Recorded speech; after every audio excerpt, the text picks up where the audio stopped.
नमस्कार दोस्तों, आप सभी का एक बार फिर से स्वागत है अभ्यास एग्री एकेडमी की यूट्यूब चैनल में। आज हम डिस्कस करने वाले हैं जो हमारी एमएसक्यू की सीरीज चल रही है। आज उसका है कौन सा पार्ट नंबर 27। अभी तक हम 26 जो है अलग अलग वीडियोज़ के अंदर डिफरेंट जो एमसीक्यू है पढ़ चुके हैं। ये जो एमसीक्यूज हैं एग्रीकल्चर के सभी एग्ज़ाम जितने भी हैं, जैसे IBPS हो, चाहे स्टेट गवर्नमेंट के एग्ज़ाम हो, चाहे MSc एंट्रेंस हो, कोई भी एग्ज़ाम हो, सभी के लिए बहुत ही इंपॉर्टेंट है। अभी यूपी की जो वैकेंसीज आई है, यूपी TGT PGT, उनके लिए भी बहुत इंपॉर्टेंट है। ठीक है दोस्तों, चलिए स्टार्ट करते हैं।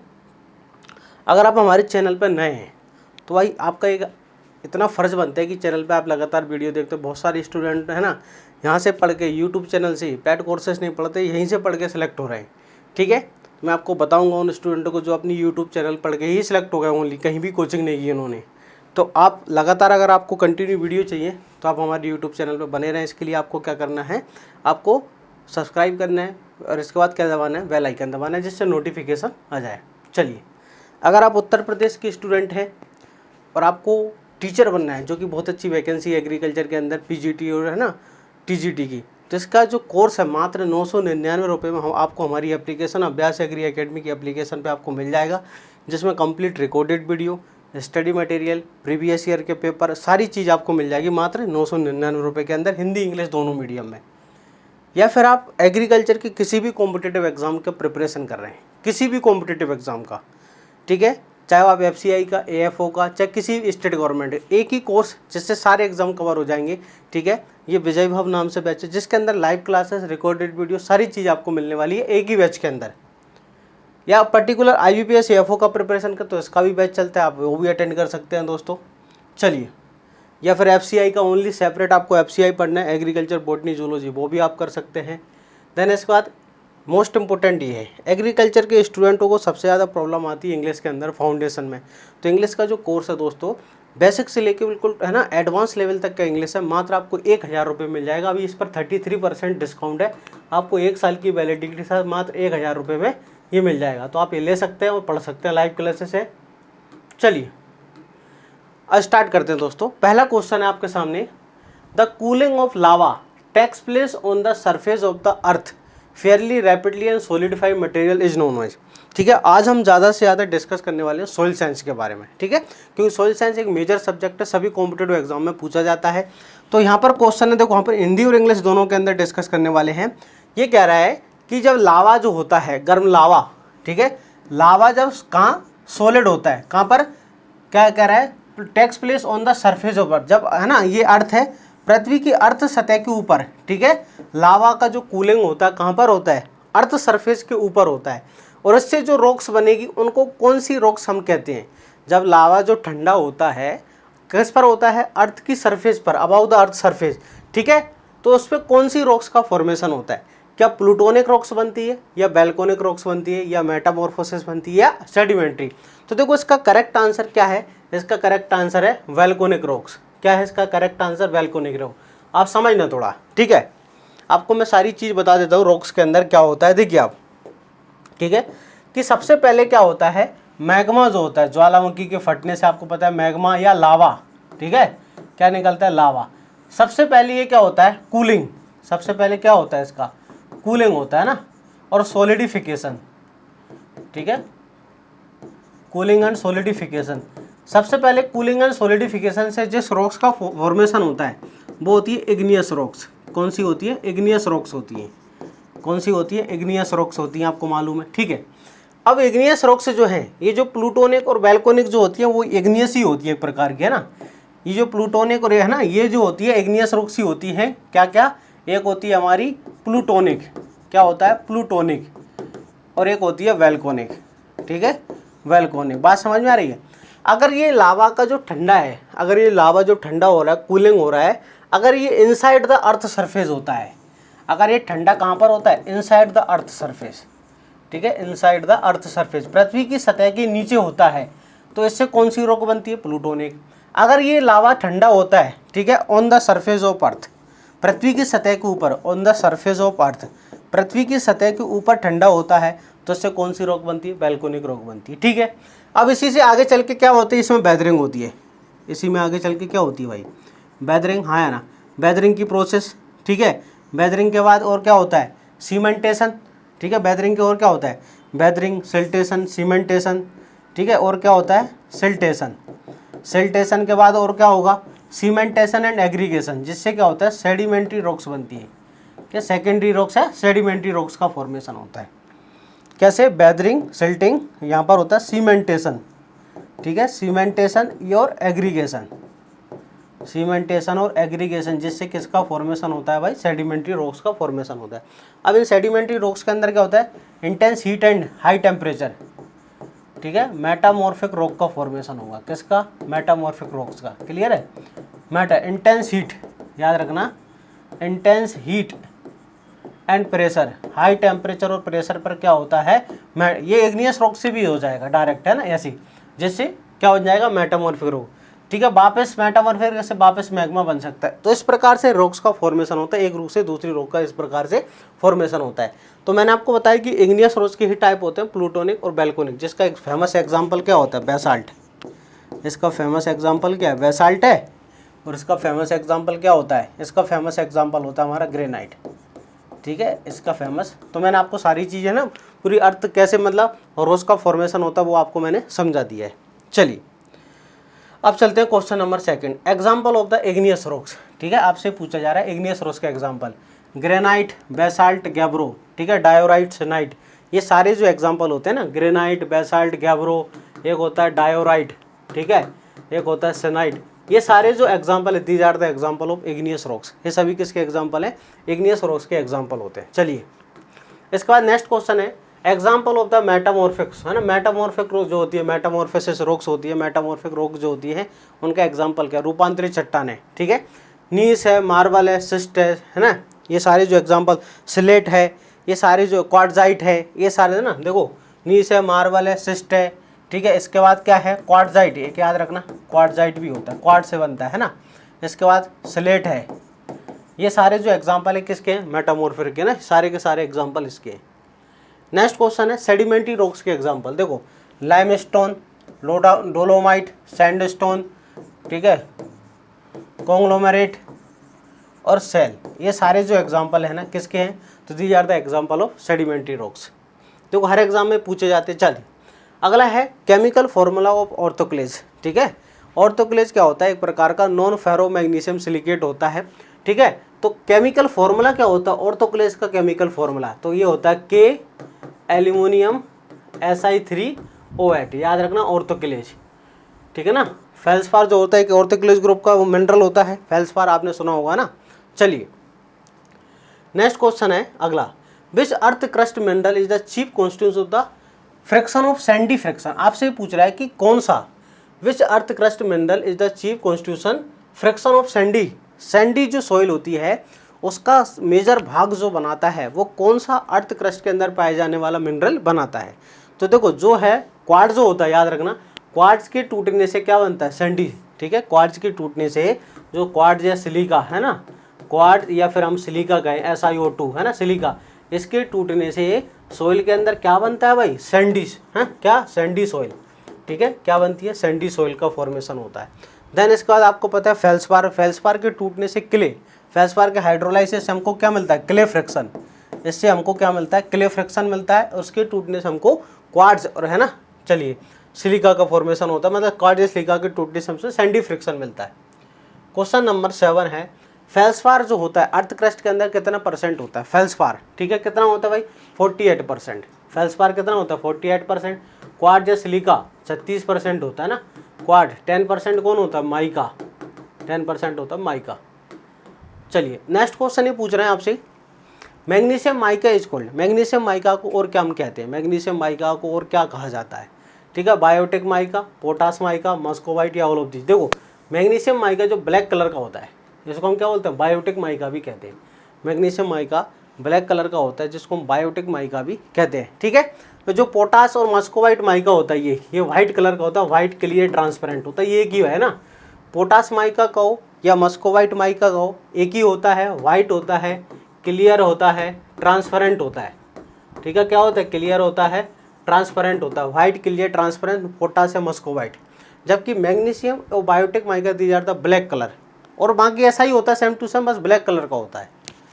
चलिए next question, source of molybdenum, molybdenum का सोर्स क्या होता है? ये क्वेश्चन बहुत ज़्यादा एग्जाम में पूछा जाता है कि भाई मोलिब्डेनम का सोर्स क्या है। तो मोलिब्डेनम का सोर्स क्या होता है? ओलिवाइन। ठीक है, करेक्ट आंसर क्या है? ओलिवाइन होता है। ओलिवाइन फेरोमैग्नीशियम सिलिकेट होता है। ठीक है, FeMg का होल ट्वाइस ऐसा ही। तो फेरोमैग्नीशियम सिलिकेट होता है, लेकिन इसके अंदर मोलिब्डेनम जो होता है, मोलिब्डेनम ये ट्रेस एलिमेंट के रूप में प्रेजेंट होता है।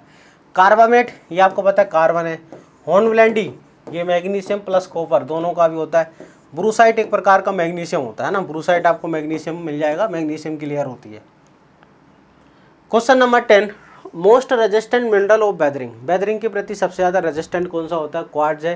ठीक है, मस्कोवाइट होता है, कैल्साइट और हॉर्नब्लैंडी। तो क्वार्ट्ज क्या होता है? सबसे ज़्यादा मोस्ट रेजिस्टेंट होता है। और लीस्ट कौन होता है? सबसे लीस्ट कौन होता है? तो आंसर है कैल्साइट होता है। चलिए next question, which element is considered as the energy currency for the plant, plant के लिए कौन सा एलिमेंट जो होता है एनर्जी करेंसी का है ना, ऊर्जा का काम करता है, एनर्जी करेंसी। ठीक है, ऊर्जा जो है मुद्रा के रूप में फॉस्फोरस। क्यों भाई फॉस्फोरस? क्योंकि phosphorus is the part of ATP। Phosphorus किसका पार्ट होता है? ATP का। और भाई प्लांट के अंदर, सेल के अंदर, सेल की जो एनर्जी होती है वो किस फॉर्म में होती है? आपको मालूम है, ATP के फॉर्म में। सेल की जो एनर्जी होती है वो किस रूप में होती है? ATP के रूप में होती है, इसलिए फॉस्फोरस। क्वेश्चन नंबर 12 है, क्रिंकल लीफ। ठीक है, क्रिंकल लीफ जो होती है कॉटन के अंदर किससे होती है ना? Crinkle leaf of cotton is caused by iron toxicity, copper toxicity, MN toxicity या जिंक। तो मैग्नीज की टॉक्सिसिटी है ना, किसके कारण? एमएन टॉक्सिसिटी के कारण क्रिंकल लीफ। ठीक है, एक होता है little leaf, little leaf in cotton, cotton के अंदर जो लिटिल लीफ होता है, little leaf in cotton due to zinc, zinc की कमी है ना, जिंक डेफिशिएंसी। ठीक है, जिंक की कमी या जिंक डिफिशियंसी से डिजीज होती है, याद रखना जिंक की डिफिशियंसी से होता है। चलिए इसके बाद आयरन की है ना, आयरन की टॉक्सिसिटी से ब्राउनिंग एंड राइस, एक और इम्पोर्टेंट होता है आयरन की टॉक्सिसिटी से। ठीक है, ये ब्राउनिंग, ठीक है, इन राइस, राइस के अंदर ब्राउनिंग नाम की डिजीज होती है इससे। ठीक है, याद रखना। इसका फाल्गुना नाम की एक रेजिस्टेंट वेराइटी होती है ना, फाल्गुना आयरन टॉक्सिसिटी, फाल्गुना एक वेराइटी होती है iron toxicity resistant variety Phalguna.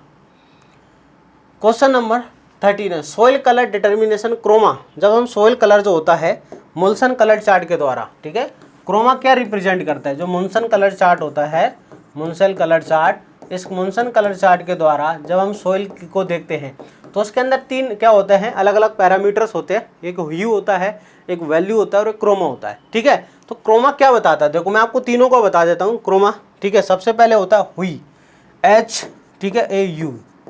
ठीक है, ये क्या बताता है? हुई क्या बताएगा भाई? ये बताएगा, ठीक है, dominant colour spectrum of soil, की सोइल कैसी है आपकी। क्या सोइल आपकी ब्लैक है, क्या सोइल आपकी ग्रीन है, क्या आपकी येलो है या ब्लू है, कुछ भी है। डोमिनेंट कलर स्पेक्ट्रल याद रखना। ठीक है, dominant colour spectral, dominant colour spectral आपको ये बताता है ना। डोमिनेंट कलर स्पेक्ट्रल आपकी सोइल कैसी है? ग्रीन है, ठीक है, ब्लैक है, ठीक है, रेड है, किस प्रकार की सोइल है आपकी। ठीक है, अब ये जो सपोज कि हमारी मिट्टी जो है वो रेड कलर की है, कैसी है? रेड कलर की है। तो रेड जो है लाइट है या डार्क है, मतलब गहरी लाल रंग की है या हल्की लाल रंग की है, मीन्स लाइटनेस और डार्कनेस ऑफ द कलर, ये बताता है वैल्यू। वैल्यू क्या बताता है? Value lightness and darkness of colour. ठीक है, लाइटनेस और डार्कनेस, बात समझ में आ गई? डार्कनेस ऑफ कलर, ठीक है, लाइट एंड डार्कनेस, मतलब कि अगर लाल सोइल है, रेड सोइल है, रेड सोइल है तो लाइट रेड है या डार्क रेड है, क्या बताता है? ठीक है, तो वैल्यू। इसके बाद होता है भाई क्रोमा, इसके बाद क्या होता है? क्रोमा। ठीक है, क्रोमा बताता है अगर रेड कलर है तो क्या प्योर रेड है क्या? ठीक है, स्ट्रेंथ या प्योरिटी ऑफ द कलर, तो क्रोमा रिप्रेजेंट करता है प्योरिटी और स्ट्रेंथ ऑफ द कलर। ठीक है, और लाइट और डार्कनेस ये होता है वैल्यू, मैंने आपको बता दिया। और डोमिनेंट स्पेक्ट्रल ये क्या होता है? हुई। तो ये तीनों आपको याद रखना है। Question number 14, podzolization is the process of accumulation. यहाँ पर एक्यूमुलेशन लिखा है कि पोर्टोलाइजेशन की प्रोसेस में एक्यूमुलेशन किसका होता है? याद रखना, पोर्टोलाइजेशन एक प्रकार की क्या होती है? सोइल फॉर्मिंग प्रोसेस होती है, इंटरजोनल। ठीक है, इंटरजोनल सोइल फॉर्मिंग प्रोसेस होती है। इस पोर्टोलाइजेशन के अंदर क्या होता है? आयरन और एल्यूमिनियम का जो ऑक्साइड होता है, जिसे हम क्या कहते हैं? सेक्स ऑक्साइड कहते हैं। ठीक है, ये क्या होता है? अपर लेयर से लोअर लेयर के अंदर आ जाता है, ये रिमूव हो जाता है। जैसे ए लेयर है ना, यहाँ से रिमूव होकर नीचे आ जाता है। आयरन एल्यूमिनियम ऑक्साइड का रिमूवल होता है, ठीक है। पोर्टजोलाइजेशन के अंदर क्या होता है, रिमूवल होता है, किसका, इसका। अगर ये रिमूव होता है तो सिलिका एक्यूमुलेट होती है, याद रखना क्या रह जाता है, सिलिका, ठीक है। ये जो है निकल कर कहाँ जाएगा, ये निकल कर बी लेयर में आ जाएगा, ठीक है। ये निकल कर यहाँ से कहाँ जाएगा, बी लेयर के अंदर आएगा। तो ए लेयर में क्या रह जाएगी, सिलिका, ए लेयर के अंदर क्या रह जाएगी, सिलिका रह जाएगी, ठीक है। तो इसे कहते हैं पोर्टजोलाइजेशन। तो पोर्टजोलाइजेशन में रिमूवल किसका होता है, याद रखना। तो पोर्टजोलाइजेशन में रिमूव होता है एल्यूमिनियम आयरन ऑक्साइड, और एक्यूमुलेशन इकट्ठा कौन होता है, सिलिका। इसका जस्ट अपोजिट होता है लेटराइजेशन, इसका जस्ट अपोजिट होता है लेटराइजेशन, ठीक है। लेटराइजेशन में याद रखना रिमूवल किसका होता है, अगर आपसे पूछा है तो रिमूवल सिलिका का, किसका, सिलिका का। और एक्यूमुलेशन आपसे अगर पूछा जाए इकट्ठा कौन होता है, ठीक है, रिमूवल सिलिका, तो एक्यूमुलेशन आयरन एल्यूमिनियम ऑक्साइड, ठीक है। ये आपको याद रखना है, ये मोस्ट इंपोर्टेंट है दोनों क्वेश्चन। चलिए क्वेश्चन नंबर 15, क्वेश्चन नंबर 15 क्या समझिए आप कि ग्रास टेस्टिंग इट इज कोई डेफिशिएंसी फॉर, देखो कैटल के अंदर एक बीमारी होती है ग्रास टेटनी नाम की, वो किसकी कमी से होती है। अगर कैटल ऐसा फीड खाते हैं, चारा खाते हैं जिसके अंदर मैग्नीशियम की कमी है, तो इसके कारण कौन सी डिजीज होती है, ग्रास टेटनी, याद रखना। मैग्नीशियम की डिफिशियंसी से क्या होती है, ग्रास टेटनी नाम की बीमारी होती है। अगला है acid rocks containing silica percentage. Acid rock जो होती है इसमें कितना परसेंट सिलिका होता है, ठीक है। फ्री सिलिका कितना होता है, तो एसिड रॉक्स के अंदर फ्री सिलिका होता है कितना, तो आंसर है 65 से लेकर 75% तक। ये जो होती है बेसिक है ना, याद रखना, ये क्या होती है, बेसिक एसिड रॉक, ठीक है ये। और ये क्या होती है, इंटरमीडिएट, बीच वाली है ना, ये क्या होती है, इंटरमीडिएट, जो 55 से इंटरमीडिएट होती है, 40 से लेकर 45% बेसिक होती है। और एसिड जो होती है उसके अंदर फ्री सिलिका जो होती है 60 से लेकर 75% होती है। क्वेश्चन नंबर 17 है composition of silicon in earth crust. Silicon कितना परसेंट होती है, अर्थ क्रस्ट के अंदर सबसे ज़्यादा ऑक्सीजन होती है, दूसरे नंबर पर कौन होता है, सिलिकॉन, कितना, तो आंसर है सिलिकॉन 27% होती है। क्वेश्चन नंबर याद रखना 18, नेशनल एग्रीकल्चर इंश्योरेंस स्कीम, ठीक है। नेशनल एग्रीकल्चर इंश्योरेंस स्कीम कब स्टार्ट हुई, तो देखो नेशनल एग्रीकल्चर इंश्योरेंस स्कीम जो है 23 जून, ठीक है, 23/6/1999, ठीक है। या फिर आप किताबों में पढ़ोगे रवि दो, है ना, ऐसा पढ़ोगे आप बुक्स के अंदर जनरली, रवि 1999 2000 के अंदर, ठीक है ये। तो इसके है ना नेशनल एग्रीकल्चर इंश्योरेंस स्कीम जो है वो लॉन्च की गई, ठीक है। चलिए तो इसका करेक्ट आंसर क्या, 1999 है ना, इसका करेक्ट आंसर क्या, 1999, ठीक है। देखो अलग अलग है ना इंश्योरेंस स्कीम इंडिया के अंदर स्टार्ट की गई, एक मिनट पानी पी लूँगा। इंडिया के अंदर अलग अलग है ना इंश्योरेंस स्कीम स्टार्ट की गई है, कौन कौन सी, देखो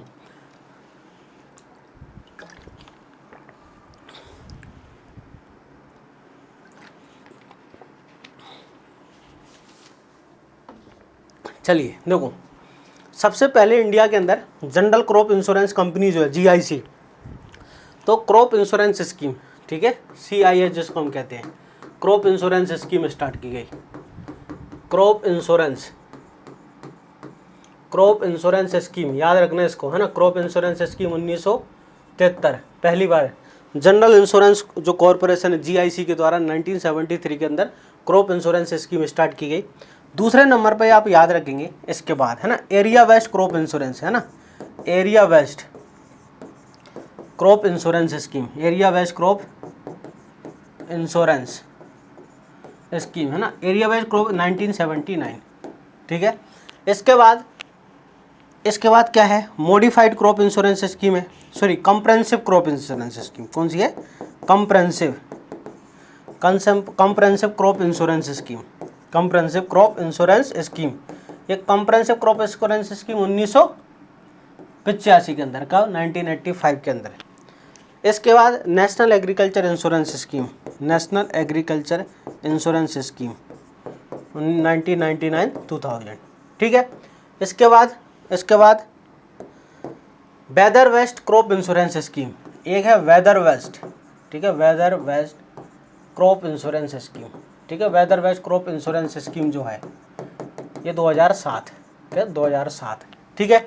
देन इसके बाद एक इंश्योरेंस स्कीम है जिसका नाम है, अब ये ना नेशनल, ठीक है, नेशनल एग्रीकल्चर इंश्योरेंस, इसका मॉडिफाइड वर्जन है, मॉडिफाइड याद रखना, ठीक है, modified national agriculture insurance scheme 2010-11, ये कब है, 2010-11 के अंदर। फाइनली अब अंत में जाके फाइनली एक है ना, कौन सी है जिसका नाम है, याद रखना क्या है, प्रधानमंत्री फसल बीमा योजना। अब इन सबकी जगह एक ही चलती है जिसका नाम क्या है, प्रधानमंत्री फसल बीमा योजना। ठीक है, लास्ट में याद रखना एक प्रधानमंत्री फसल बीमा योजना 18 फरवरी 2016 है ना। देखो कैबिनेट ने जो अप्रूवल दिया था 13 जनवरी 2016 को कैबिनेट ने पास किया था।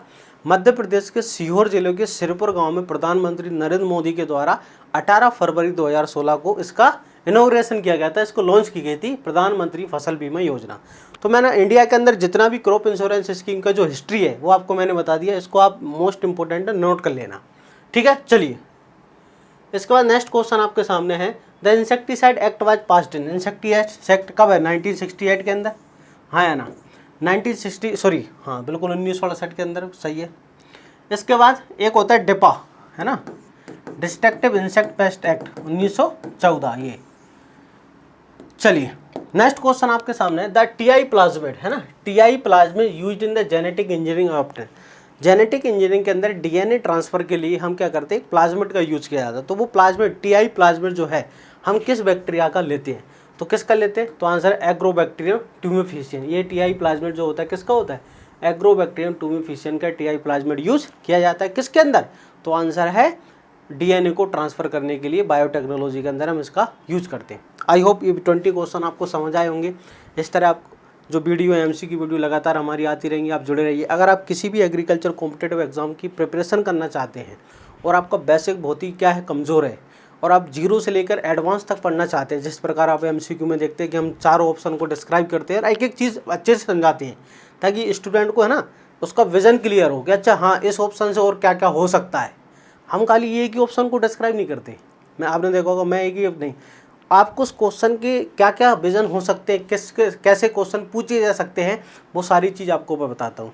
उसी प्रकार से एग्रीकल्चर ही पढ़ाता हूँ। अगर आप एग्रीकल्चर पढ़ना चाहते हो बहुत ही अच्छा, जो कि अगर आप एक बार पढ़ लोगे ना आपका किसी एग्ज़ाम में सिलेक्शन नहीं रुकने वाला, इसकी गारंटी दे रहा हूँ मैं।